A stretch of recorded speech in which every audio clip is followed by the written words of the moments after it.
She had a voice that could stop time, a sound that could soften the hardest heart, filling every corner of a room until silence itself seemed to listen. But one morning, that voice didn't answer back. The same voice that had carried generations through heartbreak, freedom, and rebellion suddenly gone. She once ruled the charts, the stage, the airwaves. But in the end, Linda Ronstadt faced a truth no singer ever wants to confront. When the music stopped, what remained of the woman who once was the sound of America? Tonight we step behind the spotlight to uncover the rise, the loss, and the quiet defiance of Linda Ronstadt, the legend who learned to live without her own voice. Linda Ronstadt's story doesn't begin in a recording studio. It begins in the desert Tucson, Arizona, 1946. Born Linda Maria Ronstadt to a close-knit family of German-Mexican heritage, she grew up in a home where music was part of survival. Her father, Gilbert Ronstadt, owned a hardware store but sang Mexican love songs at night. Her mother, Ruth Mary Copeman, played the piano and filled the home with classical music. To outsiders, the Ronstadts seemed ordinary. To those who listened, the walls were alive with harmony. Linda absorbed every note the operas her mother adored, the rancheras her father crooned. That fusion of world's Mexican, American, classical folk would later become her greatest weapon.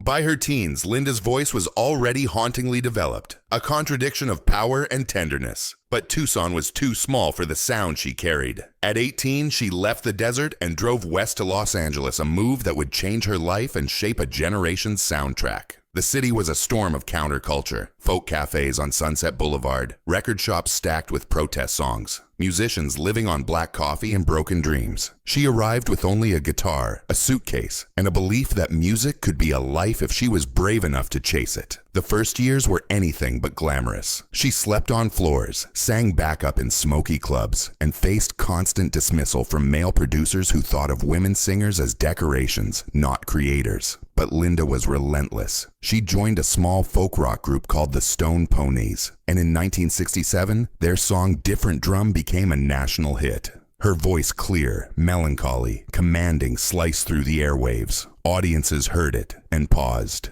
Who was this young woman who sounded both ancient and brand new? Different Drum wasn't just a song, it was a declaration. It told the world she wouldn't play by anyone else's rhythm. But success, especially for a woman in the late 60s music industry, came with a price tag she didn't yet see. By the early 70s, Linda went solo. She recorded her breakout hit, You're No Good, in 1974. And overnight she became a household name. Her image, the long dark hair, the denim shorts, the effortless confidence, defined the era. Magazines called her the Queen of Rock and America's sweetheart. But while the public saw ease, Linda saw exhaustion. Every photo shoot, every interview, every performance came with the pressure to maintain perfection. She once said, "I always felt I was one bad review away from disappearing." And in that fear, she pushed harder, working, touring, rehearsing, never stopping long enough to breathe. Her bandmates in the 70s weren't just any musicians. They included future legends like Don Henley and Glenn Frey, who would go on to form the Eagles. The Laurel Canyon scene was exploding. Jackson Browne, J.D. Souther, Neil Young, and Linda was its quiet nucleus, connecting artists, influencing sound, and redefining what women could do in rock. But inside that creative storm, she often felt isolated. In a world of egos and excess, she was the grounded one focused on music, not madness. Still, the industry treated her differently. Critics often dismissed her as a cover artist because she reimagined existing songs instead of writing her own. But Linda saw interpretation as art. She believed that choosing, shaping, and delivering a song with honesty was its own kind of authorship. And she was right.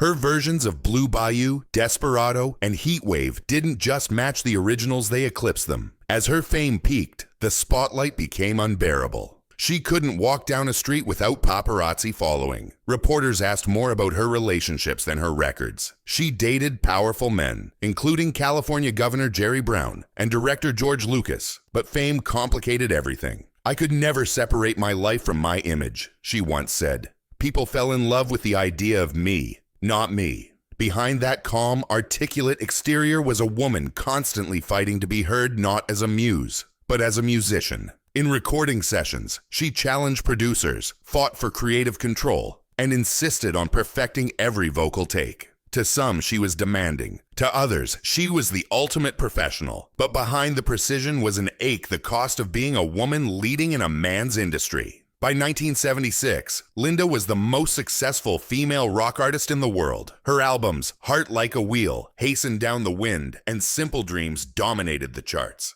She sold out arenas once reserved for male rock stars. Yet in the middle of that golden age, she felt something was missing. Fame didn't fill the silence between shows. When the lights went down and the crowd vanished, she faced herself, and sometimes she didn't recognize the person left standing. That emptiness pushed her toward new musical frontiers. In the early 1980s, she shocked fans by recording What's New, an album of classic standards with arranger Nelson Riddle. Critics thought it was career suicide. Instead, it became one of her most acclaimed works. She sang Gershwin, Porter, Berlin songs her parents loved and turned nostalgia into elegance. Audiences rediscovered her as more than a pop star. She was a timeless interpreter, bridging generations with effortless grace.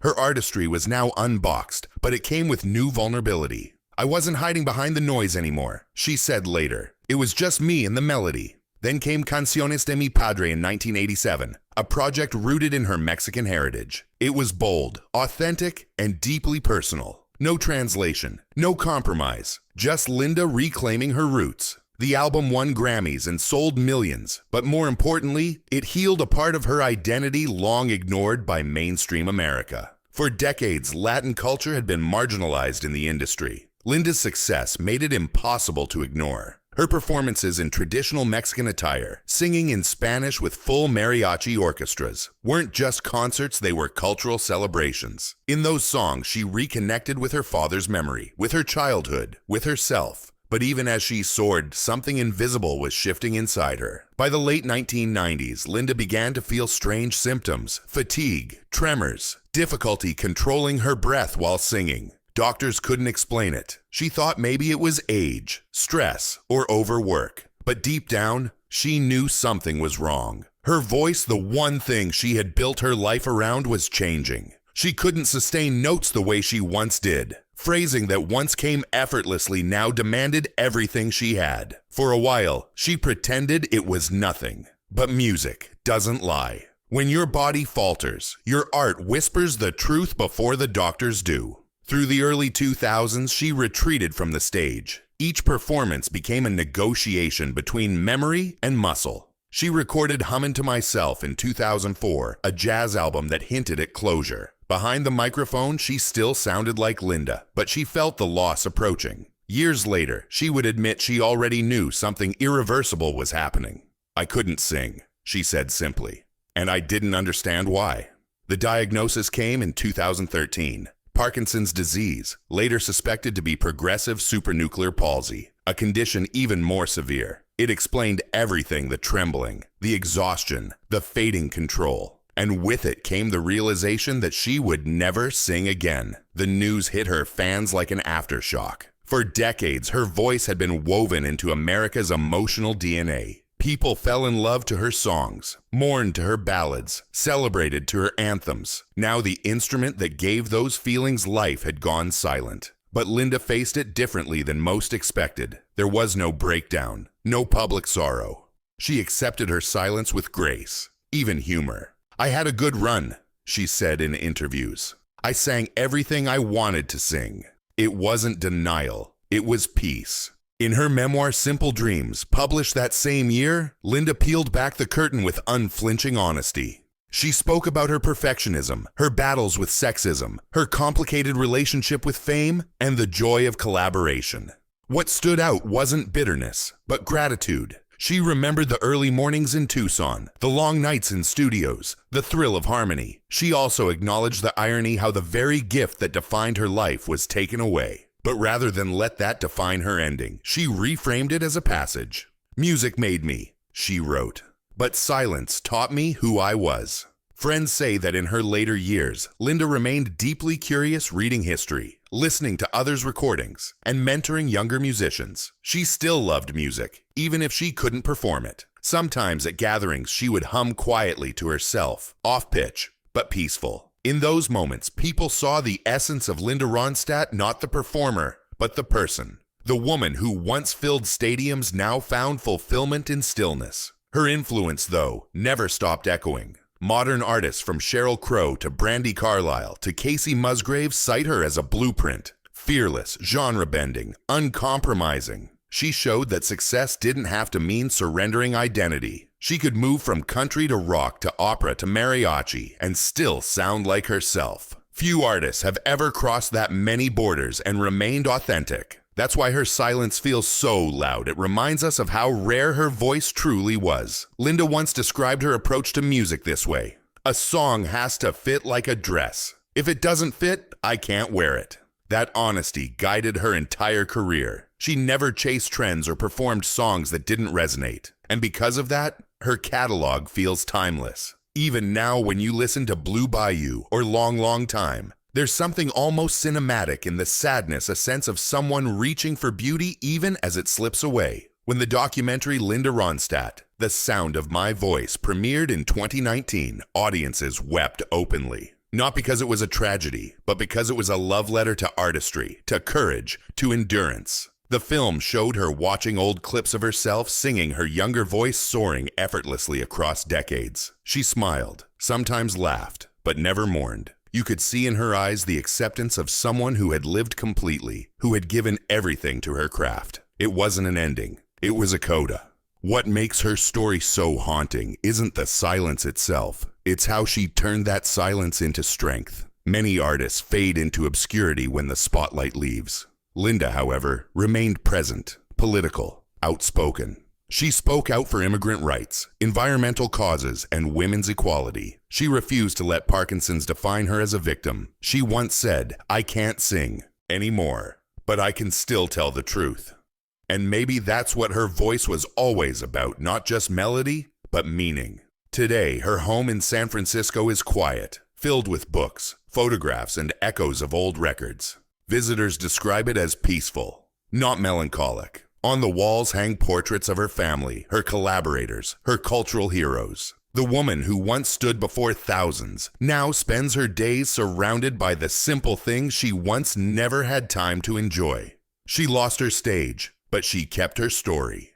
And in the quiet moments, when a record spins and her younger self sings through the speakers, it's as if time bends. Her voice, immortalized in vinyl, bridges the past and the present, proof that art can outlast its maker. The tragedy of Linda Ronstadt isn't that she lost her voice. It's that the world lost the chance to hear what she might have sung next. But her silence carries a strange, sacred power. It reminds us that even the greatest gifts come with fragility, that beauty often exists on borrowed time. Every performance, every note, every breath she once gave the world now feels even more precious, knowing how finite it was. Her songs remain the kind you don't just listen to, you feel them. And when you do, you remember not just the singer, but the woman behind the sound. Her story isn't just about fame or loss, it's about resilience. It's about finding identity beyond applause, love beyond performance, peace beyond noise. Linda Ronstadt's life proves that when the music ends, the meaning doesn't. It lingers like an afterglow, illuminating everything that came before. And if you listen closely, really listen, you can still hear her. Not in the high notes she once conquered, but in the silence she learned to live with. Because sometimes, the bravest sound a singer can make is the one she can no longer sing. So tonight, as you replay her songs and let her voice wash over you, remember, behind that perfect tone was a woman who gave everything to her art until her body said, "Enough." And even then she answered with grace. Her silence isn't the end of the story, it's the echo of a life fully lived. If stories like this speak to you of strength, loss, and the power of art to outlast time, stay with us, share, subscribe, and keep listening. Because somewhere, in the heart of every melody, Linda Ronstadt still sings.